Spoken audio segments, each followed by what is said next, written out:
Hello everyone. तो इससे पहले अपन ने यूनिट और मेजरमेंट के 3 वीडियो कंप्लीट कर लिए थे, ठीक है। तो थ्योरी का था जिनमें से अब अपने चल रहे हैं न्यूमेरिकल्स का, ठीक है। तो उससे नेक्स्ट वाले पार्ट में अब अपन क्वेश्चन लेते हैं सीधे। ये सिंपल सा क्वेश्चन है कि 1 न्यूटन में कितने डाइन होते हैं।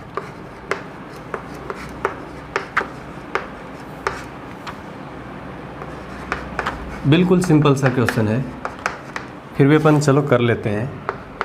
इसने दिया है 10 to power 4, 10 to power 5, 10 to power 6, 10 to power 7। बिल्कुल इजी क्वेश्चन है। वैसे तो लोग इसको करते भी नहीं है, लेकिन अपन कर लेते हैं कि करना कैसे होता है ऐसे क्वेश्चनों का। तो अपन ने पढ़ा था कि कोई भी क्वांटिटी है उसके लिए n इंटू यू कॉन्स्टेंट रहता है, जहाँ n क्या है उसका नंबर, u क्या है उसकी यूनिट।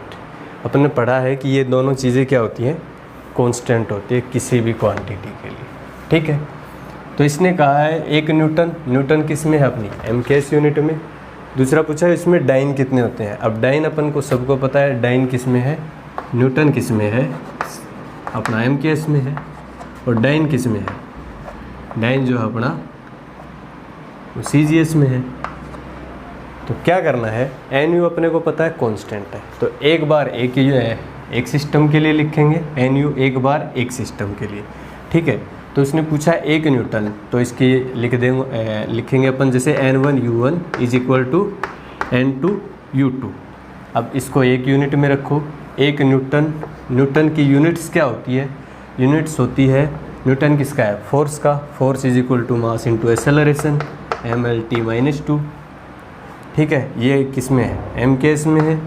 इधर क्या लिखेंगे अपन N2, जिसका नंबर अपने को चाहिए। दूसरा उसकी यूनिट दे रखी है डाइन, डाइन मतलब CGS में। CGS में क्या लिखते हैं mLT-2। अब देखो ये चीज़ अपने को गिवन है, ये चीज़ अपने को लिखनी है। आपको ही कोई से भी एक सिस्टम को चेंज कर सकते हैं, ठीक है।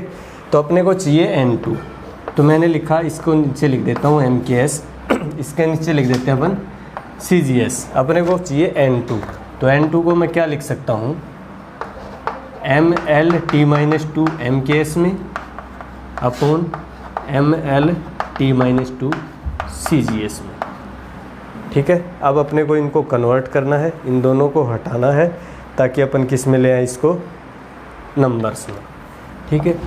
अच्छा, CGS का मतलब है सेंटीमीटर, ग्राम और सेकंड। अच्छा, तो जो मास है वो ग्राम में मेजर होगा, तो मैं क्या इसको ऐसे लिख सकता हूँ कि 1000 ग्राम। अच्छा, इसको मैंने मास को कन्वर्ट कर दिया किलोग्राम में, साथ में अपना किलोग्राम को मैंने कर दिया ग्राम में। अब देखो मीटर को करना है सेंटीमीटर में। इसमें लेंथ एक बार है, तो लेंथ को क्या लिखेंगे 100 सेंटीमीटर लिख सकता हूँ। अच्छा, टाइम इसमें भी सेकंड में है और इसमें भी सेकंड में है, तो टाइम पे कोई फ़र्क नहीं पड़ेगा, सेकंड -2।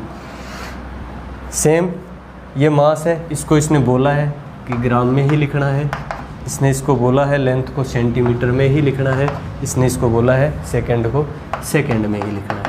अब देखो ये सब कैंसिल हो जाएगा, तो अपने पास बचेगा 10 to power 1 2 3 4 5, 10 to power 4 dine.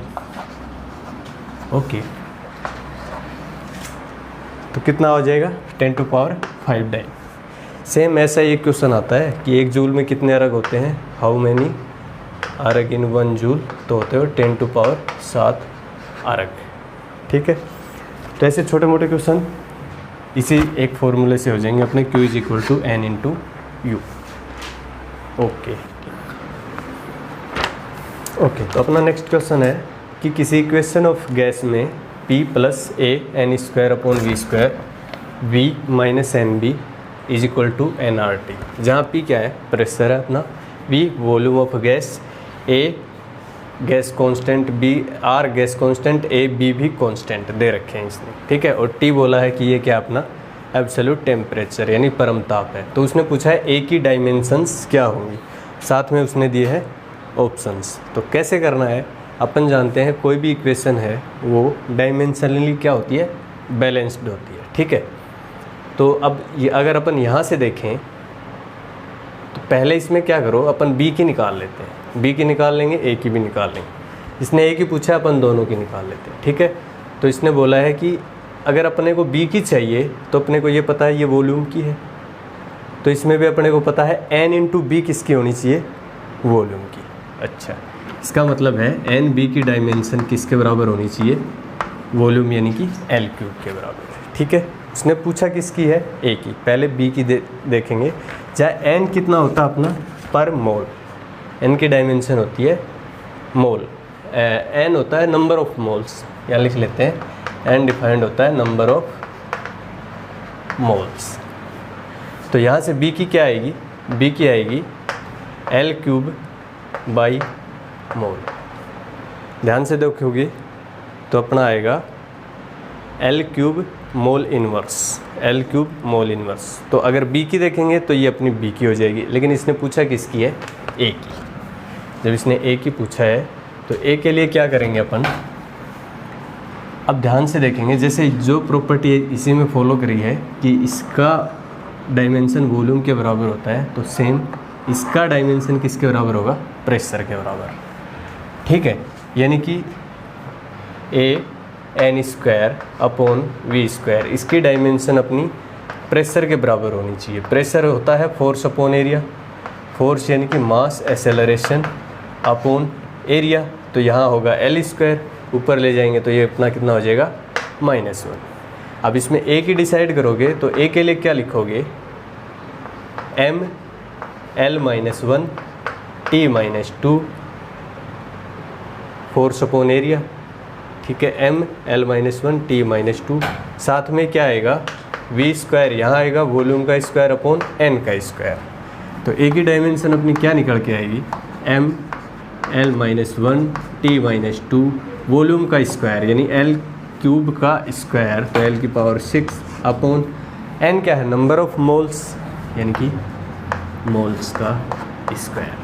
अब यहाँ से अपन फिर डिसाइड करेंगे तो ए की वैल्यू आएगी अपने पास एम एल की पावर 5 टी की पावर -2 मोल की पावर -2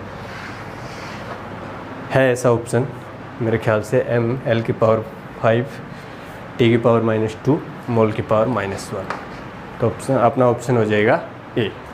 तो अपन ऐसे निकाल सकते हैं, वॉल्यूम की चाहिए, सॉरी बी की चाहिए, तो अपने को पता है ये सेम होनी चाहिए डायमेंशन की, एडिशन और सब्सट्रैक्शन में सेम डायमेंशन की क्वांटिटी ही ऐड या सब्सट्रैक्ट होती है। तो यहाँ से अपन बी की निकाल लेंगे, ऐसे ही अगर अपने ए की चाहिए तो अपन ए की निकाल लेंगे। तो ये अपनी आई है किसकी, बी की, और ये किसकी आई थी अपनी, ए की, ठीक है, ओके।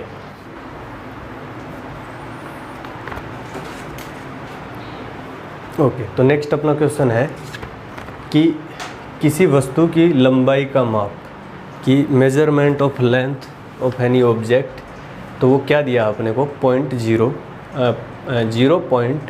0.07900 मीटर है। इस मेजरमेंट में सिग्निफिकेंट डिजिट की संख्या है। उसने पूछा है कि इस फिगर में कितने सिग्निफिकेंट डिजिट हैं। तो अपने को कैसे करना है, तो जैसे आपने थ्योरी के लेक्चर में पढ़ा है, इनिशियल ज़ीरो नेवर सिग्निफिकेंट। तो इनिशियल ज़ीरो वैसे तो ये हैं, लेकिन ये सिग्निफिकेंट नहीं होंगे, बट इसने बोला है कि final zero after decimal significant, ठीक है। तो अपने को क्या करना है, तो ये वाला फाइनल ज़ीरो है तो ये सिग्निफिकेंट है, तो इसके बीच में जो भी ज़ीरो आएगा वो सिग्निफिकेंट होगा, लेकिन इनिशियल ज़ीरो नेवर सिग्निफिकेंट, ये सिग्निफिकेंट नहीं होता कब, जब ये कोई चीज़ मेजर्ड नहीं होती। अगर मैं सीधा सा लिखता कि 0.07900 और मैं पूछता इसमें कितने सिग्निफिकेंट डिजिट हैं, तब अपन बोलते initial zero never significant, final zero after decimal significant, और दो डिजिट के बीच में सभी नंबर्स क्या होते हैं, सिग्निफिकेंट। तो 1, 2, 3 और 4 ये 4 होते कब, जब ये चीज़ मेजर्ड की हुई नहीं होती। लेकिन उसने पूछा था ये क्या है, एक मेजर्ड नंबर है, इसी वजह से ये क्वेश्चन अपना आया हुआ भी है। तो इसमें कितने होंगे 1 2 3 4 5, यानी कि इसमें सभी काउंट होंगे, तो अपना आंसर हो जाएगा 5। सेम नेक्स्ट क्वेश्चन है कि एक क्वांटिटी दी गई है, वो किस प्रकार डिफाइंड है, f is equal to root H C की पावर 5 अपॉन जी, जहाँ h क्या है Planck constant, c velocity of light, g gravitational constant. उसने पूछा देन डायमेंशन ऑफ f, कि f की डायमेंशन क्या होगी, इज दैट ऑफ, इनमें से कौन सी हो। ये क्वेश्चन भी अपने आए हुए क्वेश्चन में ही है। तो एक तो अपना मेथड है कि आप इसमें h की डायमेंशन रखो, g की डायमेंशन रखो, c की डायमेंशन रखो, फिर इसको मानो कि भाई f है जो किसके प्रोपोर्शनल होगा, कि h की पावर a, c की पावर b और g की पावर c, या इसको मानो x, क्योंकि c 2 बार आएगा तो कंफ्यूज ना हो, तो x y और z, फिर x y z में एक रिलेशन निकालो, उससे 3 इक्वेशन आएगी, उनसे x और y और z की वैल्यू रखो। लेकिन इतना सब नहीं कर पाओगे, तो इससे पहले जस्ट मैंने दूसरे वीडियो में बताया है न्यूमेरिकल्स में कि किसको याद रखना अपने को, ये थ्योरी का पार्ट है। एक जगह अपन ने पढ़ा था कि मास की डायमेंशन होती है hc/g, इसको याद रखना है अपने को डायरेक्ट। तो ये मास की डायमेंशन है, तो इसमें से मास तो अपन फाइंड आउट कर ही सकते हैं।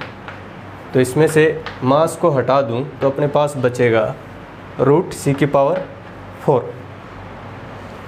तो उसमें से अगर इसको और सोल्व करोगे तो आएगा अपना mc², और ये क्वांटिटी किसके लिए डिफाइंड होती है, mc², that is dimension of energy half mv² या mc²।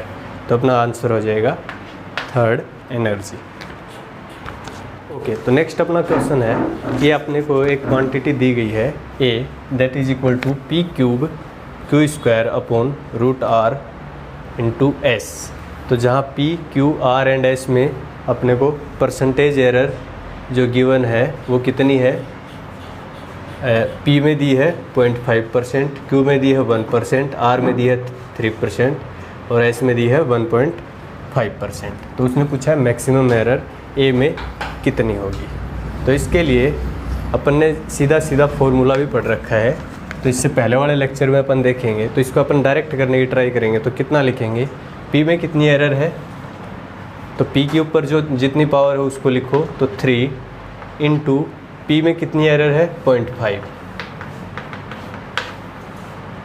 प्लस, क्योंकि एरर हमेशा ऐड होती है, q में कितनी दे रखी है, q की पावर को ऐड करो 2 की एरर कितनी दे रखी है 1%। फिर ये चीज़ें नीचे है लेकिन ऊपर जाने के बाद भी अपने को कितनी लिखनी है, प्लस रूट का मतलब है 1/2। r में कितनी एरर है, r में अपनी एरर है 3%। फिर प्लस s की पावर 1, तो s में कितनी एरर है 1.5। तो अब इसको ऐड करना है अपने को, ये हो जाएगा अपना 1.5, ये भी 1.5, फिर ये 2 प्लस 1.5। तो अपना हो जाएगा ये 3 + 2 5 इंटू 1.5 6.5%। ठीक है। अच्छा, नेक्स्ट क्वेश्चन है कि p = p0 एक्सपोनेंशियली -α/t², जहाँ वैल्यू किसकी दे रखी है, वो बोला है अल्फा एक कांस्टेंट है तथा p0 p का इनिशियल मान है, यानी p का प्रारंभिक मान है। जब t = 0 रखोगे तब p = p0 है। तो उसने पूछा अल्फा की विमा होगी, तो ऑप्शन जो दिए हैं वो दिए हैं m0 l0 t2, m0 l0 t-2, c m0 l2 t0 और d m0 l0 t0। तो इसके लिए क्या करते हैं अपन, सीधा सीधे देखते हैं कि p और p0 की डायमेंशन अगर सेम है तो सीधी सी बात है ये चीज़ डायमेंशनलेस है। और अपन ने पढ़ा भी है, लॉगरिथम हो, ट्रिग्नोमेट्रिक फंक्शन हो या एक्सपोनेंशियल फंक्शन हो, ये क्या होते हैं अपने डायमेंशनलेस होते हैं। अब ये चीज़ डायमेंशनलेस तभी हो सकती है तब जब टी स्क्वायर की डायमेंशन अल्फ़ा के अपोजिट हो या alpha T square dimension less हो। अब ये अगर डायमेंशन लेस होगा तो अपन लिख सकते हैं अल्फ़ा की डायमेंशन यही होगी, यानी ये टाइम की है तो ये टाइम की -2 होनी चाहिए, ये टाइम की 2 तो ये टाइम की -2, तभी तो डायमेंशन लेस हो सकती है। यानी अल्फ़ा की जो डायमेंशन होगी वो होगी टी की पावर -2, टी की पावर -2, बाकी 0 0 रहेगा, तो ऑप्शन बी। ओके,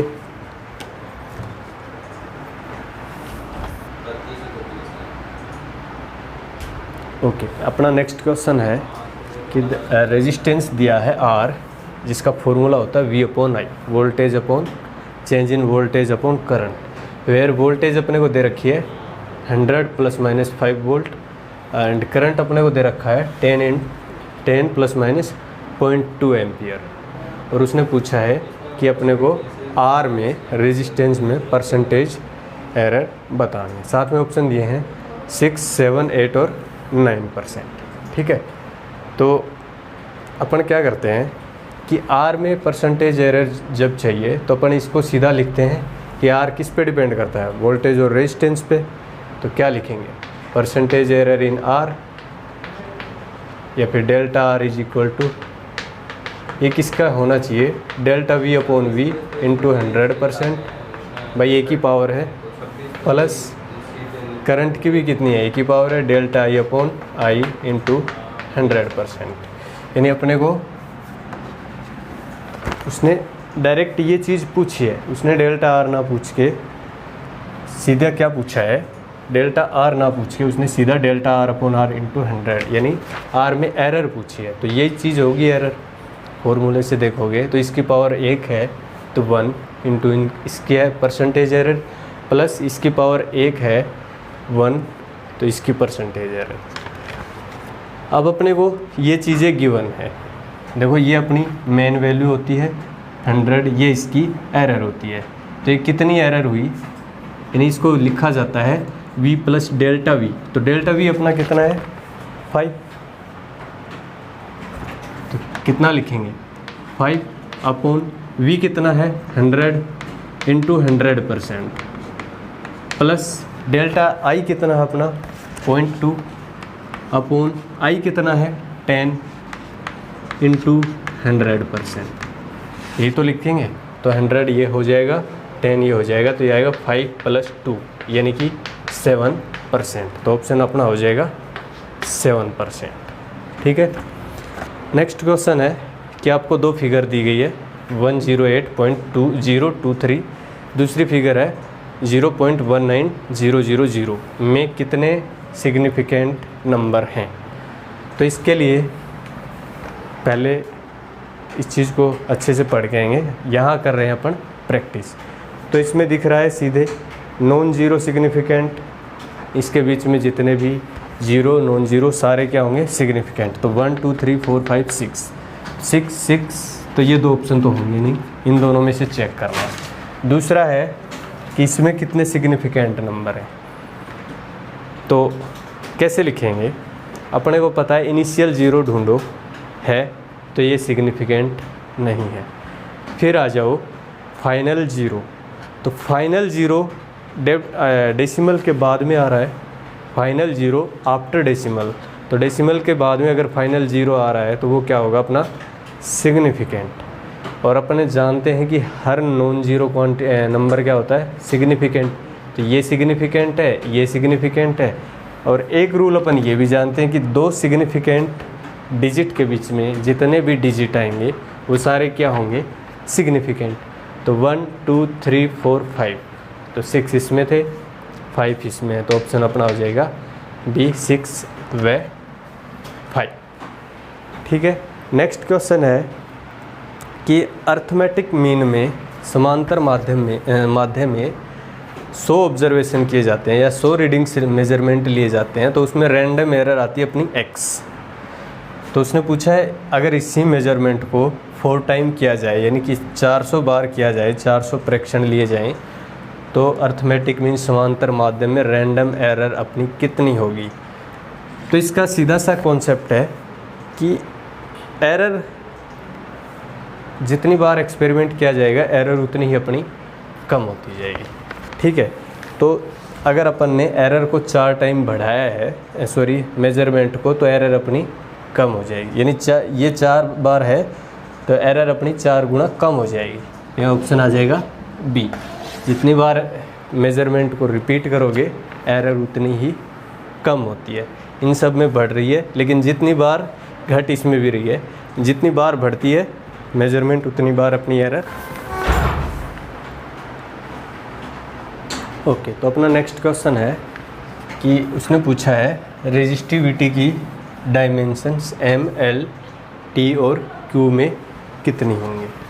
ठीक है, तो जहाँ एम क्या है, मास, लेंथ, टाइम और चार्ज में। तो रेजिस्टिविटी डिफाइंड कैसे होती है, रेजिस्टेंस पर यूनिट लेंथ, या रेजिस्टेंस अपन ने पढ़ा है या ऐसा पढ़ेंगे रो एल अपॉन ए, जहाँ लेंथ ये एरिया और रो क्या होती है अपनी रेजिस्टिविटी। तो ये लेंथ ही बचेगी, तो रेजिस्टिविटी अपनी आएगी रेजिस्टेंस इनटू लेंथ। तो इसके लिए क्या करेंगे, अब अपने को पता होना चाहिए कि रेजिस्टेंस की डायमेंशन क्या होती है। ठीक है, तो रेजिस्टेंस की डायमेंशन कहाँ से निकाल सकते हैं, अपन सीधा याद रखते हैं T = L/R, जहाँ L की विमा अपने को पता होती है। L की विमा होती है अपनी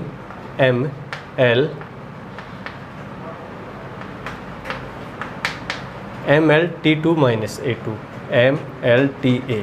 ठीक है, या फिर अपन जानते हैं कि करंट होता है वो होता है चार्ज पर यूनिट टाइम।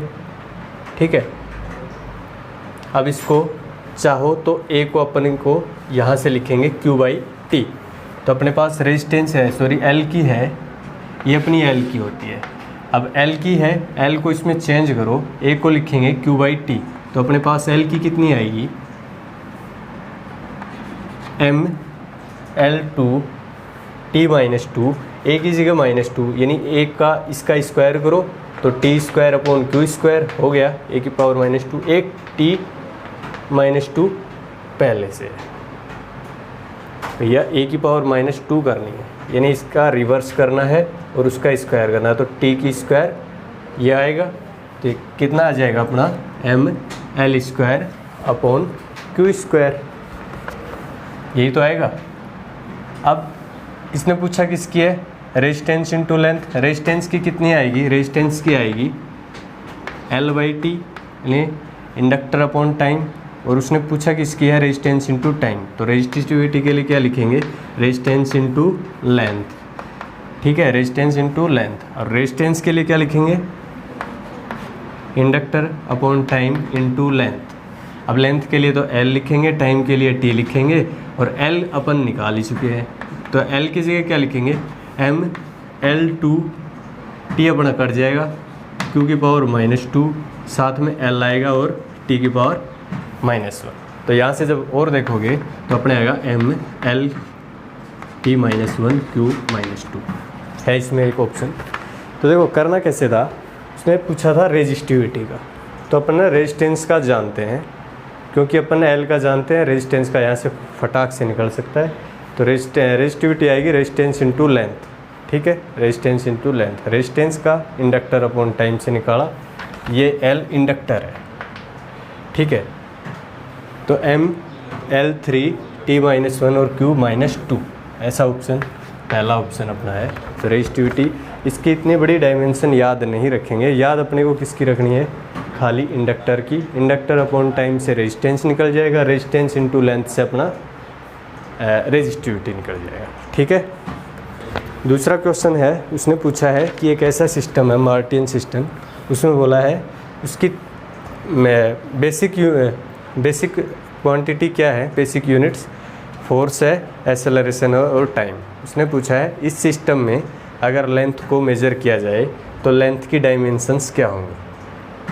भैया लेंथ की M के एस में तो मीटर होती है, तो उसने एम के एस में नहीं पूछा, उसने अपना एक सिस्टम बताया है, नाम बोला उसका मार्टियन सिस्टम।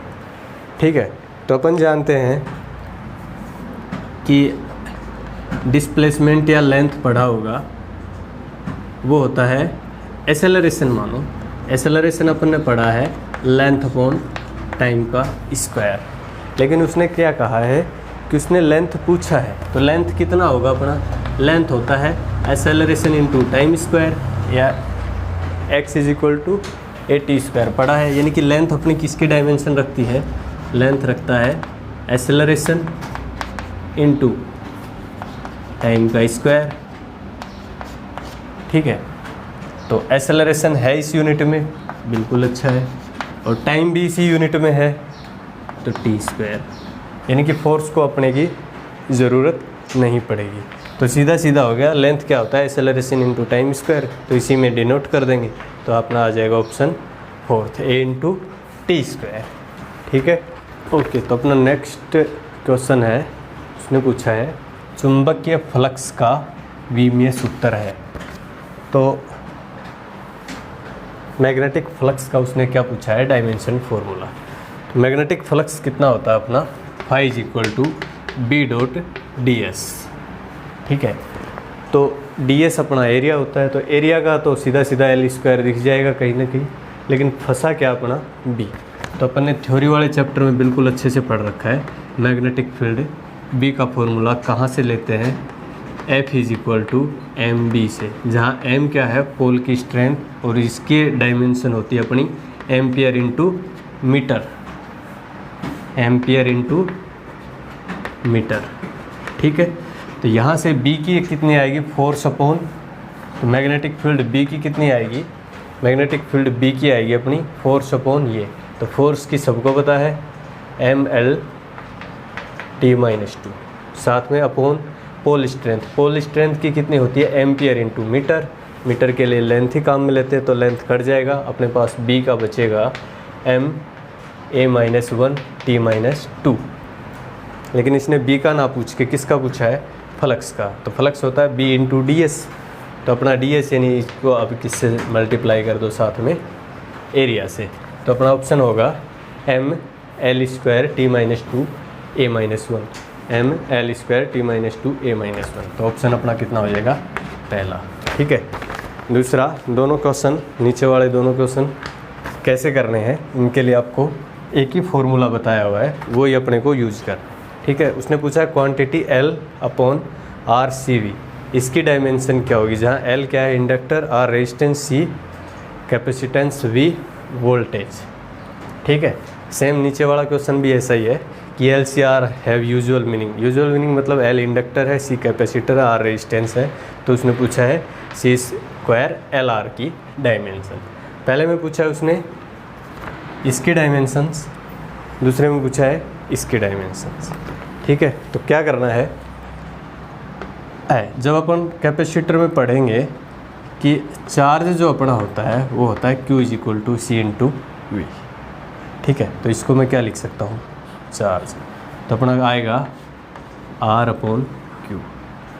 ठीक है, दूसरा अपन ने पढ़ा है कि L अपॉन R किसकी डायमेंशन को शो करता है, टाइम को, यानी टाइम की डायमेंशन कैसे यूज लेते हैं अपन, L अपॉन R, तो ये L अपॉन R अपना क्या हो गया, टाइम। तो अपने पास जो क्वांटिटी बची L अपॉन R अपना टाइम हो गया, ये चार्ज हो गया, तो क्वांटिटी ये अपनी टाइम अपॉन चार्ज, और चार्ज अपॉन टाइम अपन ने पढ़ा है, चार्ज अपॉन टाइम क्या होती है अपनी करंट, तो ये क्या होगा करंट का इन्वर्स, तो अपना आएगा e की पावर -1।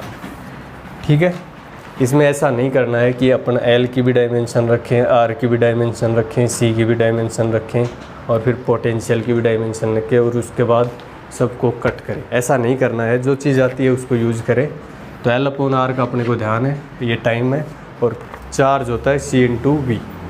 ठीक है, दूसरे क्वेश्चन में भी यही दिया है, L C R usual meaning है, तो उसने पूछा है सी स्क्वायर और एल सी की डायमेंशन। तो एक रिलेशन अपना फिर से मैं याद दिला दूँ, ये सीधा सीधा होता है, टाइम होता है L upon R is equal to R C is equal to √ L C. इस रिलेशन से सभी चीज़ें अपने को यहाँ से याद रखनी। उसने पूछा है किसका, सी स्क्वायर एल आर। तो आर सी को टाइम लिखा जा सकता है, आर सी को अपन टाइम लिख देंगे, तो अपने पास बचेगा टाइम इंटू एल सी। अच्छा, एल सी को क्या लिखा जा सकता है, एल सी को यहाँ से ध्यान से देखोगे, एल सी को लिखा जा सकता है टी स्क्वायर। टी स्क्वायर मतलब टाइम का स्क्वायर, तो अपना आएगा ये टी इंटू टी स्क्वायर, यानी अपना आएगा टाइम की पावर क्यूब। तो ऐसा ऑप्शन होगा इसमें। तो बचेगा क्या, अकेला टाइम की क्यूब, तो अपना होगा ये वाला, इसमें अकेला टाइम की क्यूब। तो ऑप्शन अपना कौन सा आ जाएगा, बी। ठीक है, ऐसा नहीं करना है इसमें भी कि एल की डायमेंशन रखो, आर की रखो, सी की रखो, ऐसा नहीं करना। जो चीज़ अपने को गिवन है इसको बहुत अच्छे से याद रखना, इसी को यूज करके सारे क्वेश्चन करना। ओके, तो अपना नेक्स्ट क्वेश्चन है, उसने एक इक्वेशन दी है कि a is equal to B plus C upon D plus C. ये एक इक्वेशन दी है उसने, और साथ में क्या चीज़ गिवन है, उसने b की डायमेंशन दी है एल टी इनवर्स, c की डायमेंशन दी है l, और उसने पूछा है a, d और e इन तीनों की डायमेंशंस क्या क्या होंगी। तो अपन जानते हैं जब भी कोई चीज़ इक्वेशन में लिखी होती है तो उसकी लेफ्ट हैंड साइड या राइट हैंड साइड दोनों क्या होनी चाहिए, सेम डायमेंशंस की, यानी a की डायमेंशन वही होगी जो b की है। तो उसने b की दी है तो a की यही होगी, यानी a कहाँ, a और b की सेम होगी डायमेंशन एल टी इनवर्स। तो a की एल टी इनवर्स ढूंढो, ये दो होने नहीं है, तो अपने पास बच गया एल टी इनवर्स के दो, इन दोनों में से कोई सा भी हो सकता है। ठीक है, अब हम अपन आगे चेक करेंगे। तो उसने किसकी डायमेंशन दी है, सी की डायमेंशन क्या दी है, एल। तो एक चीज़ ध्यान रखो, जो बी की डायमेंशन है वो सी अपॉन डी प्लस सी की होनी चाहिए, यानी कि अगर सी की डायमेंशन एल है, बी की डायमेंशन एल अपॉन टी है, देखो इसकी डायमेंशन एल अपॉन टी, इसकी एल तो इसकी टी बचेगी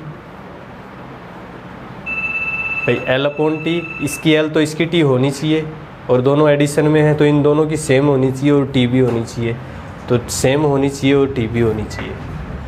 ठीक है, तो अपना ऑप्शन कौन सा हो जाएगा, फोर्थ। ठीक है, अगला क्वेश्चन है, उसने कहा कि फोर्स को एक रिलेशन में लिखा है टाइम के साथ, F is equal to A T plus B T square, और टाइम टी को बोला है ये टाइम है, तो उसने पूछा है ए और बी की दोनों की डायमेंशंस कैसी होंगी, और ये अपना क्वेश्चन आया हुआ है। ठीक है, तो अपने को फोर्स की पता है, टाइम की पता है, तो ए की क्या आएगी, देखो इस चीज़ की, इसमें भी यही रूल फॉलो करेगा, इसकी फोर्स है तो इसकी भी फोर्स होनी चाहिए, इसकी भी फोर्स होनी चाहिए। अब पता है इसकी फोर्स होनी चाहिए, इसकी फोर्स होनी चाहिए, यानी कि F इज इक्वल टू 80 होना चाहिए, ये भी फोर्स है, ये भी फोर्स है, तो ए की आएगी फोर्स अपॉन टाइम। भाई ए की बचेगी क्या, ये फोर्स है, ये 80 भी फोर्स है, तो फोर्स अपॉन टाइम, और फोर्स कितना होता है अपना M L T minus two upon time, तो M L T minus three, M L T minus three A की ऑप्शन है, और कोई ऑप्शन भी नहीं है। सेम इसमें क्या होगा, बी टी स्क्वायर फोर्स की है, यानी फोर्स की डायमेंशन बी टी स्क्वायर, सीधी सी बात है, बी की dimension force upon time square, M L T minus two, इसमें अपॉन टी स्क्वायर करोगे तो टी की पावर माइनस 4, तो अपना ये हो जाएगा बी की डायमेंशन, ये हो जाएगी अपनी ए की डायमेंशन। ठीक है, ओके।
ओके, तो अपना नेक्स्ट क्वेश्चन है, उसने दिया है एक relation x is equal to a sin theta plus b cos theta upon a plus b। तब उसने पूछा है 4 स्टेटमेंट दिए हैं, कौन सा सही है ये पूछा उसने। तो क्या करना है, और उसने पहले में बोला है x व a की डायमेंशन सेम है, तो x और a की डायमेंशन सेम है ऐसा किसी प्रकार से नहीं कहा जा सकता। ये तो पता है साइन थीटा डायमेंशन लेस है, लेकिन ये डिपेंड करता है a और b की डायमेंशंस क्या है, a upon a plus b। तो डायमेंशन डिपेंड करती है a और b कि a और b की डायमेंशन कैसी है, तब डिपेंड हो सकता है कि x और a की डायमेंशन सेम हो जाए, लेकिन ये करेक्टली नहीं कहा जा सकता। ठीक है, दूसरा पूछा है a व b की विमाएं समान नहीं है। दूसरा उसने कहा है a और b की डायमेंशन सेम नहीं है। तो इसमें आप देखोगे तो कोई चीज़ ऐड या सब्ट्रैक्ट तभी होती है जब वो सेम डायमेंशन की हो। तो इसका मतलब है a और b की विमाएं भी सेम है, तो ये भी इनकरेक्ट। उसने पूछा x डायमेंशन लेस है। अब देखो इन दोनों की विमाएं a b की सेम है, इसका मतलब a की विमा या b की विमा सेम होगी, तो ये इसके भी सेम होगी। ये दोनों कट जाएंगी, साइन थीटा डायमेंशन लेस है, ये दोनों कट जाएंगी, sine cos theta dimension less है, यानी कि x क्या है अपना डायमेंशन लेस है। ये दिख रहा है साइन थीटा डायमेंशन लेस है, कोस थीटा डायमेंशन लेस है। ऊपर भी क्या बचेगा a प्लस बी, नीचे भी क्या बचेगा a प्लस बी, यानी कि ऊपर a प्लस बी में भी a और b की विमाएं भी सेम है। तो ये a और b की विमाएं सेम है, तो x क्या हो जाएगा अपना डायमेंशन लेस हो जाएगा। ठीक है, नेक्स्ट क्वेश्चन है कि किसी लेबोरेटरी में कोई स्टूडेंट सिंपल पेंडुलम का एक्सपेरिमेंट करता है, और वो किसका ऐसे मेजरमेंट करता है, मेजरमेंट तो लेंथ और टाइम का करता है, और उससे निकालता है किसकी वैल्यू निकालता है, ग्रेविटेशनल एक्सेलरेशन स्मॉल g की वैल्यू का मेज़रमेंट करता है। उसके लिए उसने क्या क्या मेज़र की, उसने एक तो पेंडुलम की लेंथ मेज़र की, वो कितनी आई 25 सेंटीमीटर प्लस माइनस 0.1 सेंटीमीटर, और उसने कितने उसके लिए ओसिलेशन के लिए उसने कहा 100 ओसिलेशन के लिए उसने इसको मेज़र किया, और टाइम कितना लगा उसको 100 सेकेंड प्लस माइनस 1 सेकेंड। तो उसने पूछा है कि उसके द्वारा g के मान में, यानी g की वैल्यू में कैलकुलेशन के टाइम पे कितनी परसेंटेज एरर हुई है। ठीक है, तो कैसे करेंगे, अपने को 3 चीज़ें दी गई है, उसकी लेंथ दी है, उसका टाइम दिया है, और उसने बोला 100 ओसिलेशन के लिए इसने नोट किया है, और फाइंड किसका गया है, ग्रेविटेशनल कांस्टेंट का। ठीक है, तो अपन जानते हैं t is equal to 1/2 pi √ L/g होता है सिंपल पेंडुलम के लिए। तो उसने g में एरर पूछी है, t और l के लिए अपने को दिया है, तो इससे क्या लिख सकते हैं अपन, g को लिखा जा सकता है L/t²। ये डायमेंशन लेस है, जब अपन यूनिट और डायमेंशन में बात करते हैं तो इन चीज़ों की अपने लिए कोई अहमियत नहीं होती। ठीक है, तो ये आएगा अपना g is equal to L/t²। तो इससे लिखा जा सकता है ΔG/g into 100% is equal to ΔL/L into 100% plus 2 है पावर, तो इसको लिखा जाएगा 2 टाइम ऑफ ΔT/t इंटू 100%। ठीक है, क्लियर, एरर हमेशा ऐड होती है। तो इसमें सीधा सीधा क्या है, ΔL, तो ये अपना ΔL है, अपॉन L, ये अपना L प्लस माइनस ΔL, इसी ऐसे तो लिखा जाता है किसी भी क्वांटिटी को। तो ये अपना आएगा 0.1/25 सेंटीमीटर से कट हो जाएगा इंटू 100% प्लस 2, टाइम कितना दिया है 1/ΔT कितना 1 सेकेंड, t कितना है 100 सेकेंड इंटू 100%। तो ये कितना आएगा अपना 2%, तो यहाँ से आ जाएगा, और ये होगा अपना 0.4, 2 + 0.4 दैट इज इक्वल टू, ये अपना निकल के आएगा 2.4%। अपना ऑप्शन कौन सा है, ऑप्शन सी। ठीक है, 2.4%।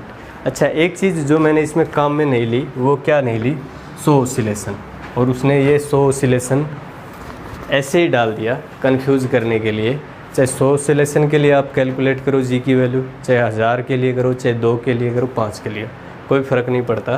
तो अपना आंसर कितना हो जाएगा 2.4। ठीक है, नेक्स्ट क्वेश्चन है कि एक physical quantity P is related to A, B, C and D as follows. उसने एक रिलेशन दिया है कि एक P क्वांटिटी है वो किस प्रकार डिपेंड करती है, P is equal to A³ B² upon √C into D।